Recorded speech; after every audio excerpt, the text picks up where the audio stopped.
All right, so today we're going to take a deep dive into the world of the redesigned 2025 Volkswagen Jetta. And we've got not one, but TWO brochures, one for the standard Jetta and one for the sportier GLI. Over 40 years, the Jetta has been around. That's like forever in car years, right? It really is. It's a Yeah. testament to just how appealing the Jetta is to people. It makes you wonder, what is it about this car that keeps it so competitive, especially in a market that just seems to be all about SUVs these days? Yeah, great question. So looking at these brochures, what jumped out at you? Um, right away, I noticed both of the brochures really emphasize safety. They've got that 5-star overall safety rating plastered everywhere. And, they're not afraid to address the elephant in the room with German cars, the whole maintenance cost thing. Yeah, for sure. It seems like they're really leaning into that affordable German engineering angle. In fact, they even suggest using their VIN-centric cost comparison tool so you can see how the Jetta stacks up against the competition. But let's back up a little bit. We've got the standard Jetta, which comes in 3 trim levels: the Trend line, the Comfort line, and the High line.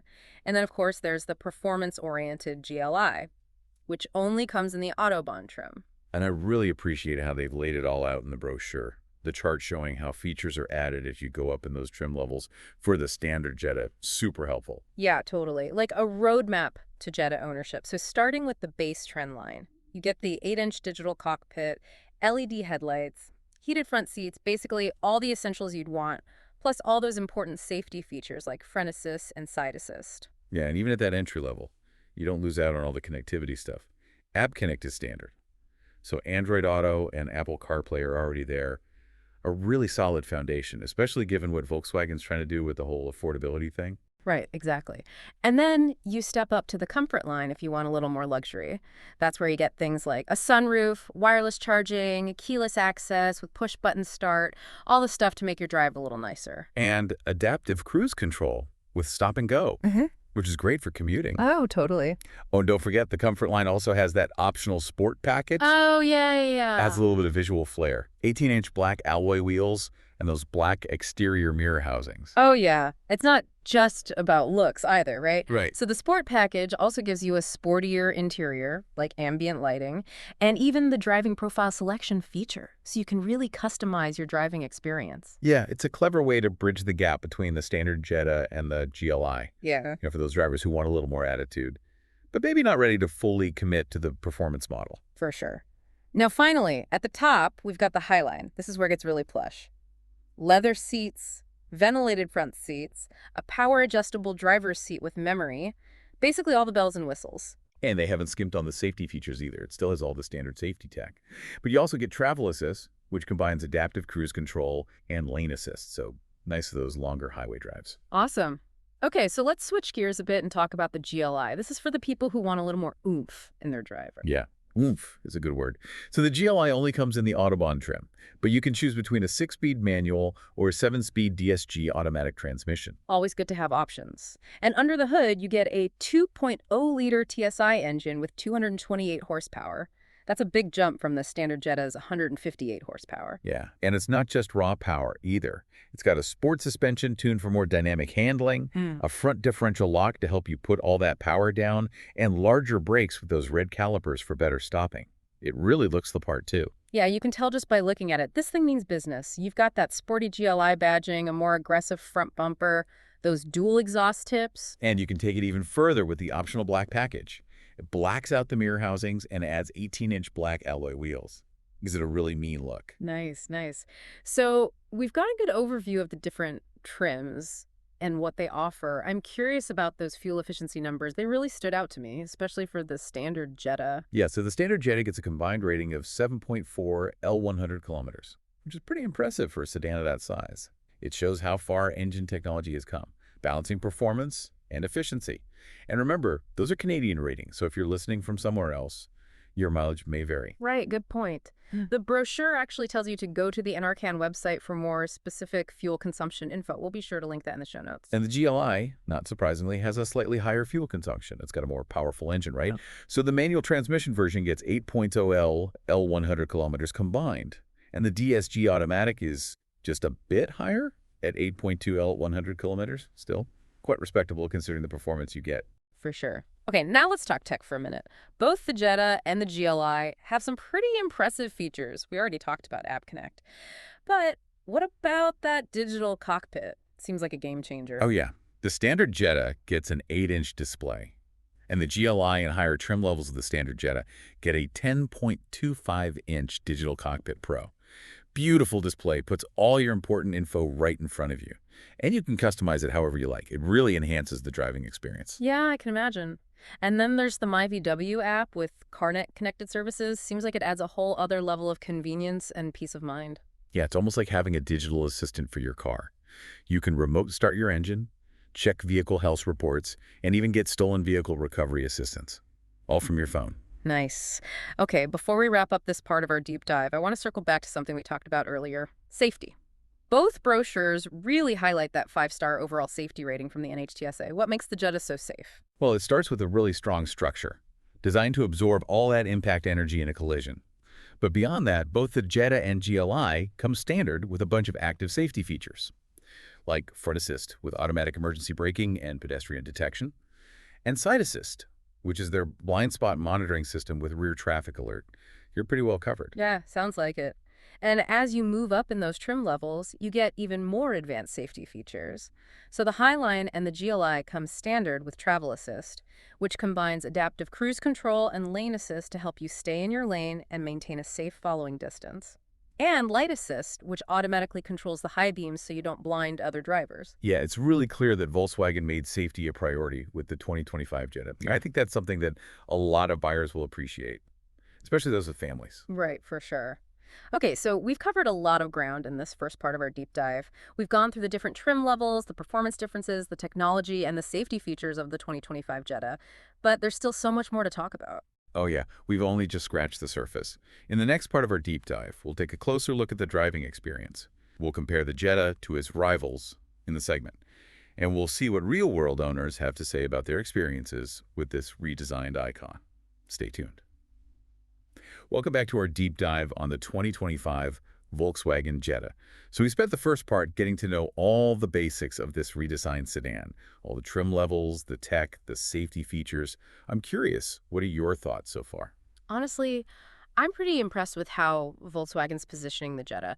They're really trying to address those old ideas about German cars being expensive to maintain, that affordable German engineering thing. It's not just marketing, it feels like they really mean it.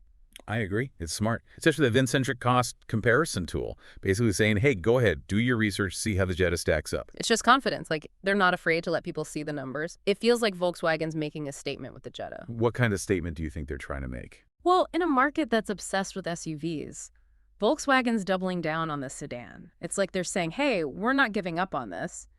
There's still a place for well-built, stylish, and affordable sedans. And they're doing it with a car that has history. The Jetta's been around for over 40 years. It's an icon. But they're not just relying on that. They're still evolving and refining, adapting to what modern drivers need. Exactly. That classic Jetta formula, the iconic design, reliable performance, fuel efficiency, but with the latest technology, advanced safety features, and a more refined driving experience. Speaking of driving experience, we can talk about specs all day, but what's it actually like to drive the 2025 Jetta? From the reviews I've read, the Jetta offers a really comfortable and composed ride. People talk about the quiet cabin, smooth handling, supportive seats. Sounds like it would be great for both daily commutes and longer trips. Makes sense. Volkswagen has always been known for making cars that are enjoyable to drive. But what about the performance? Does it live up to the hype? Reviewers seem to be impressed with the base engine, the 1.5-liter turbocharged one. They say it has more than enough power for everyday driving. And the 8-speed automatic transmission shifts really smoothly. It's not JST about getting from point A to point B, right? Exactly. You want to enjoy the drive. And for those who want a little more excitement, there's always the GLI. Of course. And the reviews for the GLI's performance have been fantastic. People are praising that punchy 2.0-liter turbocharged engine, the sharp handling, the overall sporty feel. They say it really lives up to that GLI badge. Sounds like Volkswagen found a good balance between comfort and performance, options for everyone.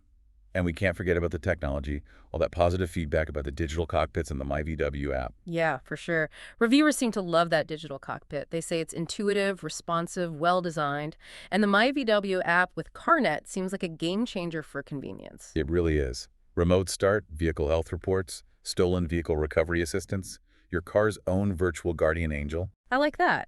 And let's not forget about safety. That five-star overall safety rating from the NHTSA speaks volumes about Volkswagen's commitment to safety. For sure.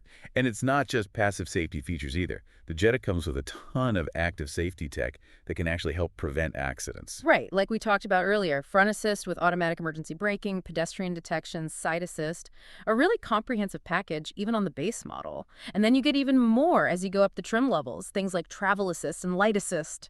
They really thought of everything. It's clear that Volkswagen made safety a top priority with the 2025 Jetta. Absolutely.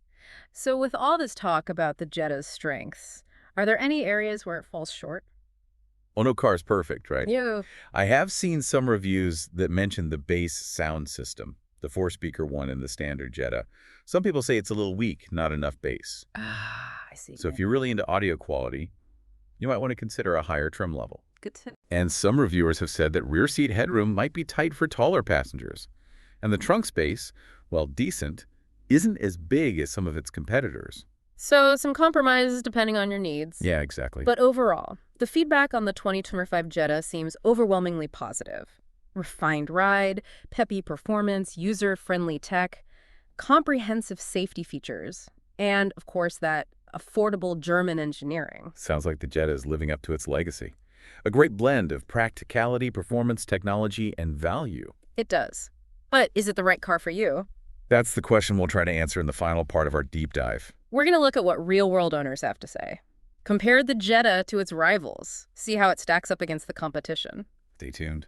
All right, so we've spent the last two parts of our deep dive really getting to know the 2025 Jetta. You know, on paper, we've looked at those brochures, analyzed all the specs, compared all the different trim levels, but now it's time to see what are people actually saying about this car out in the real world. Yeah, that's the real test, isn't it? Brochures can only tell you so much. To really understand the Jetta's strengths and weaknesses, we got to go beyond the marketing and look at what real owners are saying. So what are you seeing? Spill the tea. Are people loving the Jetta? Hating it? Okay, well, let's start with the good stuff, because there's a lot to like. One thing that keeps coming up is how refined and comfortable the ride is. Owners and reviewers, everyone's talking about how composed it feels on the road, how quiet the cabin is, and how supportive the seats are. Yeah, that makes sense. Comfort has always been a big part of the Jetta's appeal. Absolutely. Yeah. And that focus on comfort really makes the Jetta a great daily driver. People are saying it's perfect for long commutes or road trips, just eats up those highway miles. So it's practical, but what about the fun factor? Is it actually enjoyable to drive?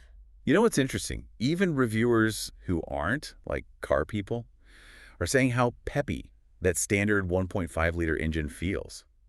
They say it has plenty of power for everyday driving. So it's not just a boring, comfy cruiser. Nope, it's got some zip to it. And that 8-speed automatic transmission. People love how smooth and responsive it is. Sounds like a good balance for people who want comfort and practicality, Mm. but don't want to feel like they're driving a snooze mobile. Exactly. Now, of course, we've got to talk about the GLI for the people who want a little more excitement. Oh, yeah. The GLI is getting rave reviews from performance enthusiasts. They love that 2.0-liter turbocharged engine, say it pulls strong and sounds amazing. So it's not just about going fast. Nope. It's about the whole experience. And how does it handle? They say it's sharp, responsive. That sport-tuned suspension really does its job. Seems like a blast to drive. It is. All right, let's move on to technology. We talked about the digital cockpit and the MyVW app before. Are people finding those features as useful as Volkswagen claims? Definitely.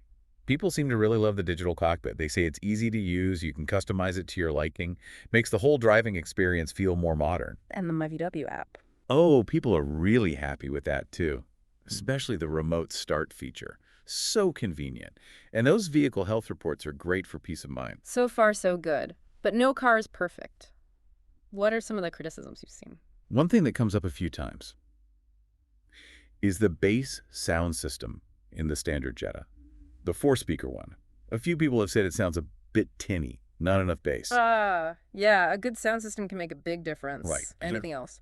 Some taller passengers have mentioned that the rear seat headroom is a bit tight, and the trunk space, while decent, isn't as big as some other cars in this segment. So maybe not the best choice if you need to haul a lot of stuff or have tall people in the backseat regularly.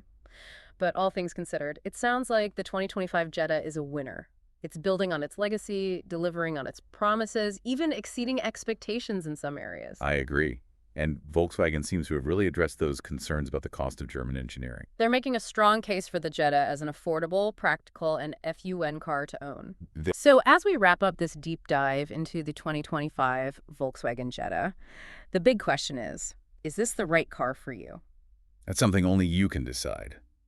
But hopefully, this deep dive has given you the info you need to make a good decision. We've covered a lot, but there's still so much more out there. Reviews, comparisons, owner forums. Do your research. Test drive the Jetta. See for yourself if it lives up to the hype. And if you, DO, decide to take the plunge, let us know what you think. Hit us up on social media. We'd love to hear your thoughts on the 2025 Volkswagen Jetta. Until then, happy driving.